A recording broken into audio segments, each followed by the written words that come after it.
সুপ্রভাত সবাইকে। কেমন আছো সবাই? আশা করছি তোমরা সবাই ভালো আছো, আর আমিও বেশ ভালো আছি। আমার আরও একটা নতুন ব্লগে আবারও তোমাদেরকে স্বাগত জানাচ্ছি। তো সকাল সকাল মা এখানে পুজো দিয়ে নিচ্ছেন, কারণ আজকে মায়ের একাদশী পালন। মা আর দিদা দুজনেই একাদশী করেন, তার জন্য খুব সকাল সকাল এদের পুজো দেওয়া কমপ্লিট হয়ে যাচ্ছে। আর দিদাও চান করে এসে পড়েছে। আর আজকে আমার সকাল শুরু হয়েছে 8টায়, জানো তো, কারণ জানি মা সকালে উঠে পুজো দিয়ে নেবেন, তার জন্য আমার কোনো চিন্তা নেই। আর মিঠি যেহেতু স্কুলে যাচ্ছে না কিছুদিন, ওর গলায় যেহেতু মামস হয়েছে, তার জন্য ও স্কুলে যাচ্ছে না, তার জন্য তো আমারও একটু ঘুম থেকে উঠতে দেরি হচ্ছে। আর দেখো এবার চা ঠা খাওয়ার পর এখানে অনেকটাই কাজ করে এসেছি রান্নাঘরে, মানে রান্নাটা করে এসেছি। তারপর এসে এখানে এই যে কিছুটা মাকড়সার আঁশ হয়েছে ঘরের মধ্যে, তো সেগুলো ফেলে দিচ্ছি, কারণ এগুলা যখনই ঘরে থাকে তখনই দেখবে ঘরের মধ্যে নেগেটিভিটিটা ঘোরাফেরা করে। তো তার জন্য হয়তো বা মেয়ের শরীরটা ভালো না, কারণ এগুলা প্রত্যেক সপ্তাহের কাজ, আমি কিছুদিন ধরে করতে পারছি না, মানে একটা সপ্তাহ আমার বাদ হয়ে গেছে, প্রায় 10 দিন হয়ে গেছে, আর তার মধ্যে এই অবস্থা হয়ে গেছে ঘরের। তো আজকে ভাবলাম না, আজকে পরিষ্কার না করলে হবেই না। তো তার জন্য যথারীতি পরিষ্কারে নেমে পড়লাম। আর যখনই এইসব পরিষ্কারে নামি, তার সাথে তো আনুষঙ্গিক অনেক কিছুই থাকে ঘরের, তাই না? আর এদিকে মাকে বলছিলাম যে এদিকে মাকড়সাটা পড়ছে, তুমি একটু পরিষ্কার করে নিও ঠাকুরের দিকটা, কারণ আমি এদিকে এখন যাব না। আর আমার এই ঘরে না মাকড়সা ফেলতে অনেকটাই কষ্ট হয়, কারণ চেয়ারটাকে বারবার একবার এদিকে টানছি একবার ওইদিকে টানছি করে তারপর পরিষ্কার করতে হয়। আর মিঠিমা চেয়ারে ধরে রেখেছে যাতে আমি পড়ে না যাই। তো রান্নার পর এবার গ্যাস ঠেসটা মুছে নিচ্ছি, আর যথারীতি বাসনপত্রগুলোও মেজে নেব। আর সকালটা দেরি করে উঠেছি, কিন্তু কাজের অনেক দিন দেখবে দেরি করে উঠলেও তোমার কাজ খুব তাড়াতাড়ি শেষ হয়ে যায়, আছে না এরকম দিন? তো আজকে আমার সেম হয়েছে, খুব দেরিতে উঠেছি, অনেকটাই দেরিতে, 8টা মানে অনেকটা বেলা, কিন্তু তারপরেও অনেকটা কাজ আমি সময়ের মধ্যেই শেষ করে নিতে পেরেছি। কি করে জানি বুঝলাম না, হয়তো বা একটা তরকারি ভাত রান্না করেছি তার জন্যও হতে পারে, বা খুব তাড়াতাড়ি করে কাজগুলো করে নিয়েছি সে কারণেও হতে পারে। তো দেখো এখানে এবার বাসনপত্র মেজে নিচ্ছি, রান্নাঘরের ওই টুকিটাকি কাজ যেগুলো থাকে সেগুলো তো করতেই হবে, তাই না? আর এবার বাসনপত্র মেজে তারপর বেসিনটা ভালো করে পরিষ্কার করব, কারণ বেসিনটা ইদানিং খুব নোংরা হচ্ছে। তো সেটাকে সপ্তাহে 2বার চেষ্টা করছি মোছা, মানে পরিষ্কার করার জন্য, না হলে বেসিন থেকে নোংরা একটা দুর্গন্ধ বেরোয় যেটা সারা ঘরেই ঘোরাফেরা করে, আর সেটা দেখবে কখনোই ভালো লাগে না, তাই না?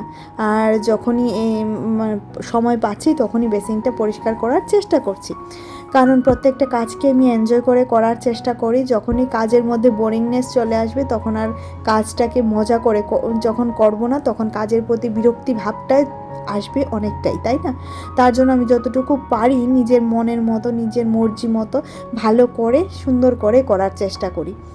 তো এখানে দেখো এবার বাসনগুলি ধোয়াধুয়ি হয়ে যাচ্ছে। আর মিঠিকে মা তো আমার অনেকটা সামলে দেয়, জানো তো, মা পুজোর সবটা সামলাচ্ছে, তারপর মিঠিকে সামলাচ্ছে, আর বোন মিঠির পড়াশোনার পুরো দায়িত্বটাই নিয়ে নিয়েছে। তো আমি না এখন অনেকটাই সময় পাচ্ছি আমার নিজের জন্য, তোমাদের জন্য।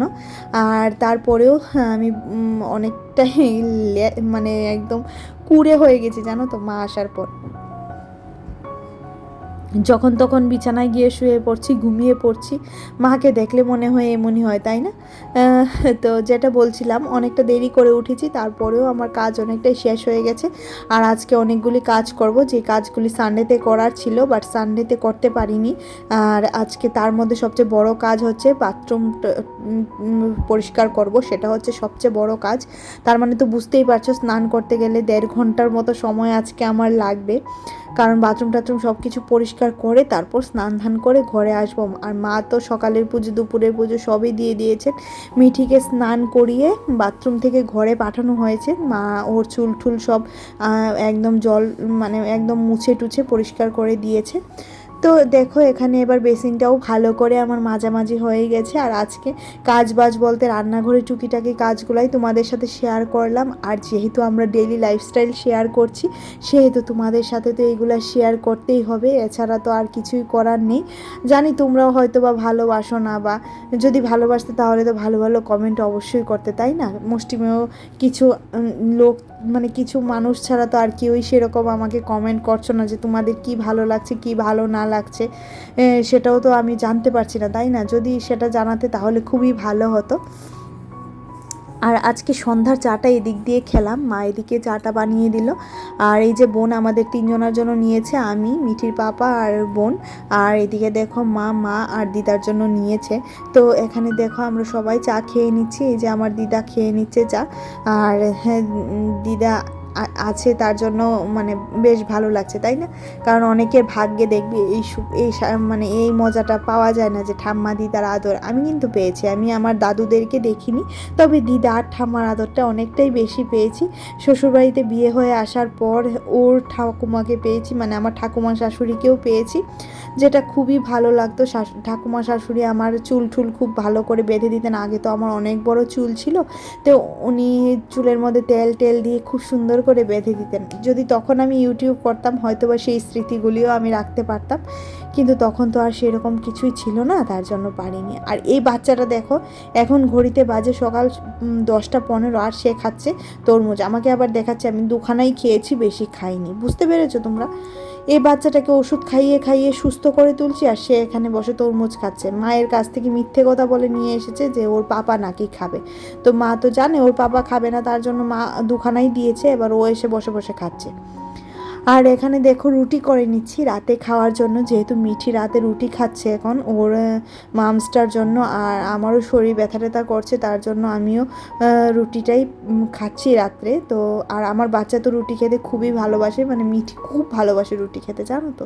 তার জন্য ভাবলাম রুটিটা করে নিই। আর রুটিটা আটাটাকে সেদ্ধ করে, মানে কাই করে করেছি, যাতে গ্যাস ঠ্যাস না হয়, কারণ ওর আবার একটু গ্যাসের সমস্যা হয়ে যায় মিঠির। আর 4খানা রুটি করেছি, 1খানা রুটি আর খাবো আমি, 2খানা দেবো মিঠিকে, আর 1খানা রুটি আমার বোন খাবে। খুবই পাতলা করে রুটিগুলো করেছি। আর মিঠি খুব ভারী রুটি কিন্তু খেতে চায় না, বা বড় রুটিও খেতে চায় না, সে বলে ছোট করে আমাকে 2খানা রুটি করে দিও, তাহলেই হবে। আর এই যে খুব খুশি এখানে রুটি পেয়ে। তো দেখো এখানে এবার এই থালাটা হচ্ছে আমার বোনের, আর এটা হচ্ছে আমার। তো খাওয়া দাওয়ার পর আবারও চলে এলাম বাসন মাজতে। আর রুটি করার পর অনেকটাই বাসন পড়ে।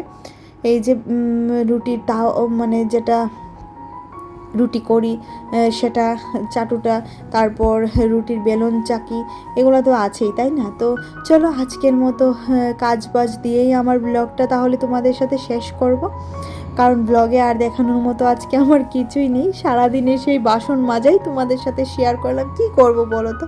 আমাদের মহিলাদের জীবনে সারাদিন বাসন মাজা ছাড়া আর কি কিছু আছে বলো?